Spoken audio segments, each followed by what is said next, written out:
সেবা করে, কেননা এই তোমার মতো যোগ পেয়েছে রাস হবে তারা। গোবিন্দ বলেছে এই বলে সম্মুখে এগিয়ে চলেছে। যেতে যেতে তাকে ছোট্ট একটা সরোবরে দুটো পদ্ম ফুল ফুটে আছে। একটা হলো স্বর্ণপদ্ম, আর একটা হলো মন্দির পদ্ম।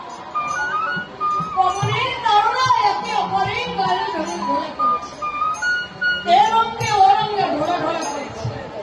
গোবিন্দ আমার দৃষ্টিতে তাকিয়ে দেখে দেখে বলছো এই স্বর্ণ পদ্মটি হলো আমার শ্রীমতী রাধারানী, আর নীল পদ্মটি হলো আমি। কিন্তু এই সুবর্ণজড়িতে কোথায় বাবা আমার শ্রীমতী রাধারানীকে একটু মিলন করে দেবে, একটু দেখা করে দেবে।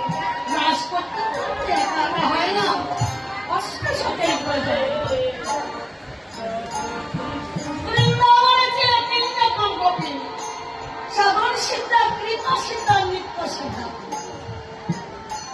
সাধন সিদ্ধাকার প্রতিদিন বৃন্দাবনের গোপীগণ একত্রিত হয়ে যমুনার কোলে গিয়ে বালুকা রাশি দিয়ে কাত্যায়নী মায়ের মূর্তি তৈরি করত। আর এই বন হতে ফুল বেল পাতা এনে ওই কাত্যায়নী মায়ের ভজনা সাধনা করত। কি ভজনা করতে, কি সাধনা করতে? আমরা এই বৃন্দাবনের কৃষ্ণকে একদিন সবাই পথে রূপে পেতে চাই, আমাদের মনের বাসনাটা পূর্ণ করতে। আজ মা কাত্যায়নী তাদের সাধনায় তুষ্ট হয়ে বলেছে, গোপীগণ আমি তোমাদের ভজনের সাধনে তুষ্ট হয়েছি, বলছে ডেকে ডেকে বলছে মা বল যদি এইবার দেবে তাহলে এইবার দাও, যেন প্রাণে কৃষ্ণকে আমরা সবাই প্রতিরূপে একদিন পেতে তথাস্তু। তবে আজ নয়, কোনদিন পাবে জানো? যেদিন প্রাণে কৃষ্ণ শ্রীমতী রাধারানীকে নিয়ে বৃন্দাবনে রাস করবে, সেদিন আমাদের সব সখীদের মনোবাসনা পূর্ণ করবে। তাই আশ্বাই সমাজ সব সখীদের মনোবাসনা পূর্ণ করবে না। এদিকে প্রাণ কৃষ্ণ কদম্বের শাখায় বসে ফুল হয়েছে।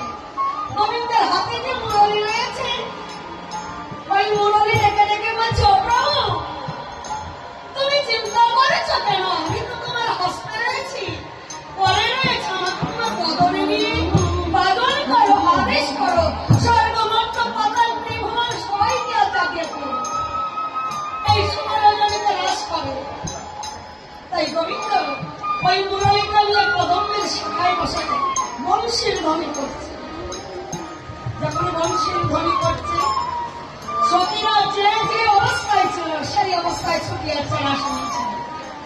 কেউ বা বসন করেছে, কেউ বা বসন করেনি, কেউ বা নয়নে কাজল দিয়েছে, নয়নে কাজল দেয়নি, কেউ বা চুল বেঁধেছে, কেউ বা চুল বাঁধেনি, সবাই ছুটে চলেছে